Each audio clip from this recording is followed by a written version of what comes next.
Chapter 7 Religious Developments. The medieval period saw the growth of two religious trends which influenced the life of the people. These were the Sufi trend and the Bhakti trend. Both these ideologies were not new to the Muslims and Hindus of India. What was new, however, was the increasing importance of these trends in the life of the people. Sikhism is based on the teachings of 10 gurus of the Sikhs, including Guru Nanak Dev. He was born at Talwandi, in Pakistan, in 1469 AD. Even as a child, Nanak had a contemplative mind. He took little interest in worldly affairs. He remained happy in the company of Sufis and soldiers. On the day of Kartik Purnima in 1496 AD, Nanak experienced a spiritual regeneration. He travelled throughout India and spread his message and teachings. He also went to Mecca, Medina, Baghdad, and Sri Lanka. His teachings are contained in Adi Grantha, the holy book of the Sikhs. Nanak believed that God has no form. He is Nirankara, call him Ram, Rahim, Rab, Hari, Govind or whatsoever. He preached through his kirtans. Main teachings of Guru Nanak. 1. God is one. He is the creator of the universe. 2. God is truth. 3. Class distinctions are useless because they divide human beings. 4. Nanak believed in good actions and true devotion. 5. He insisted that his followers should organize langar, community kitchen to bring different castes together. 6. He denounced useless rituals of Hindus and Muslims. 7. He did not believe in renouncing the world. Nanak also started free community kitchens, called Guru Ka Langar. He established sangats and pangats at several places. These served as association for his disciples to meet regularly. 20 days before his death in 1539 AD at Kartarpur, he had a big congregation of his followers and established the seat of Guru. He chose Angad as his successor, who became the second Sikh Guru. The 10 Sikh Gurus are Guru Nanak, 2, Guru Angad, 1539 to 52 AD 3, Guru Amar Das, 1552 to 74 AD 4, Guru Ram Das, 1574 to 81 AD, v. Guru Arjan Dev, 1581 to 1606 AD, y. Guru Har Govind, 1606-44 AD 7, Guru Har Rai, 1644-61 AD 8, Guru Har Kishan, 1661-64 AD 9, Guru Tegh Bahadur, 1664-75 AD, X, Guru Govind Singh, 1675 to 1708 AD. The Sufi movement. The word Sufi is derived from the Arabic word Safa, which means pure. Muslim saints who advocated a life of purity and renunciation came to be known as Sufi. According to Sufism, God is the unity behind all plurality and the reality. The doctrine was propounded by Sheikh Muhyiddin Abdul Arabi, 1165 to 1240 AD. It became the acknowledged belief of all the Sufis in India who were successful in converting a large number of low-caste Hindus to Islam. They laid the foundation of the Urdu language that became a medium of intercourse between them and the Indian people. They looked like Indian soldiers in some of their practices and behavior. Data Ganj Bakhsh is considered as the founder of Sufi cult in India. Sufi philosophy. The Sufis did not believe in feasts, fasts and rituals. They emphasized love and devotion to reach God. They preached that God is one and almighty. All men are His children. To love God is to love mankind. Prayers, fasts and rituals are not so important as the true love of God. Devotional music is one way of coming close to God.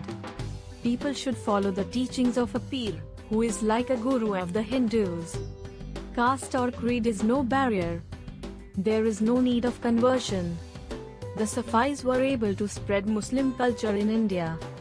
Their concept of equality and brotherhood attracted the lower classes of Hindus. Sufi orders. Sufis were organized into various silsilas, religious orders. Their dark minor were not common.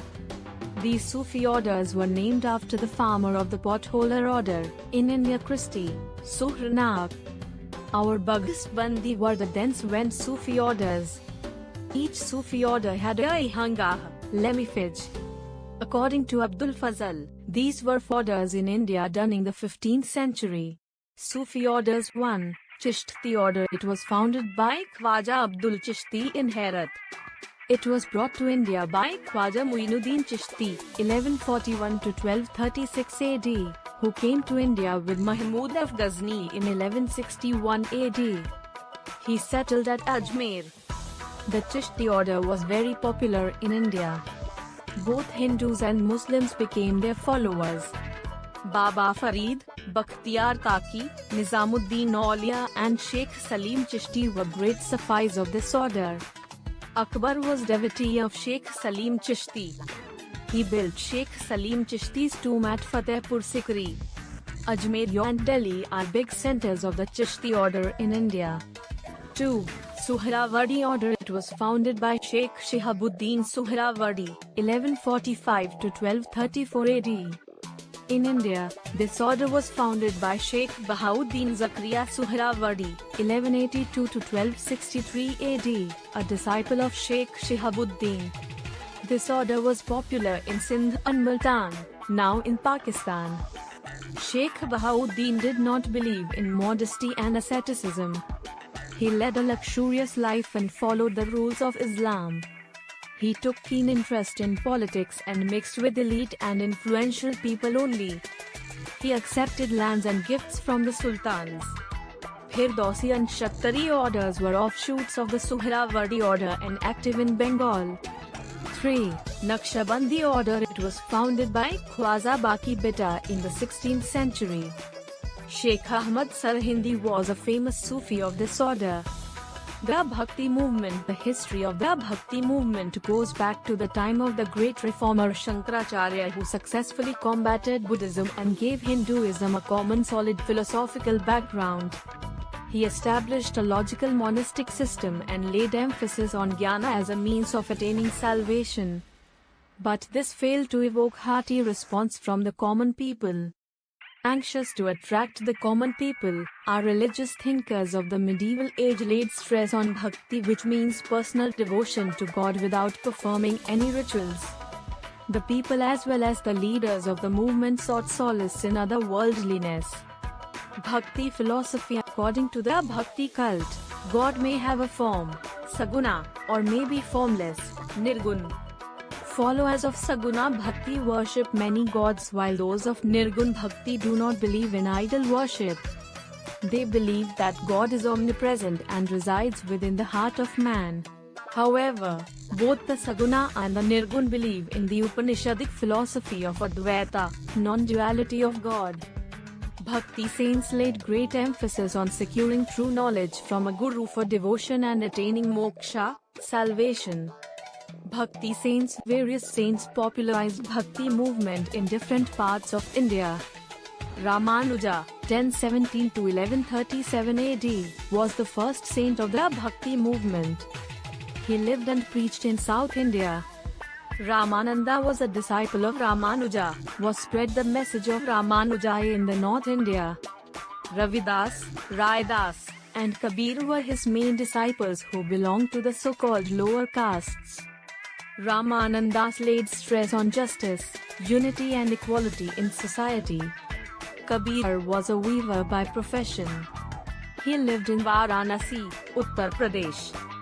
He was a Nirgun Bhakti saint. He criticized both the Hindus and the Muslims equally for their meaningless rituals. He rejected the Vedas and Quran and the supremacy of the Brahmins and the Mullahs. He was opposed to the caste system and idol worship. He emphasized the path of love, devotion and bhakti through his dohas, which had a great appeal for the common man. Ravidas, another Nirgun Bhakti saint, was a cobbler by profession. Guru Nanak was also a Nirgun Bhakti saint. Among the Saguna Bhakti saints, Chaitanya, Vallabhacharya, Mirabai, Surdas and Tulsidas may be mentioned. Chaitanya, 1485 to 1534 AD, was the greatest bhakti saint in Bengal. He was a devotee of Krishna. Vallabhacharya, a Telugu Brahmin, was also a devotee of Krishna. Mirabai was the princess of Medta, and married to Rana Sanga's son Bhojaraja of Chittor. She was a devotee of Krishna from her childhood. She composed many devotional songs in praise of Krishna. Surdas, 1479 to 1584 AD, was a devotee of Krishna. He wrote Sursagar. His poetry is saturated with love and devotion to Krishna. Tulsidas, 1532 to 1623 AD, was a devotee of Rama. He wrote Ramacharita-manas. Shankar Dev was a religious reformer of Assam. He was a devotee of Krishna, an incarnation of Vishnu. Narsi Mehta wrote songs in Gujarati depicting the divine love of Radha and Krishna. In Maharashtra, Sant Gyaneshwar began the Bhakti movement. He wrote Gyaneshwari, a commentary on Bhagavad Gita in Marathi. Namdev, Tukaram and Ramdas were other prominent Bhakti saints of Maharashtra.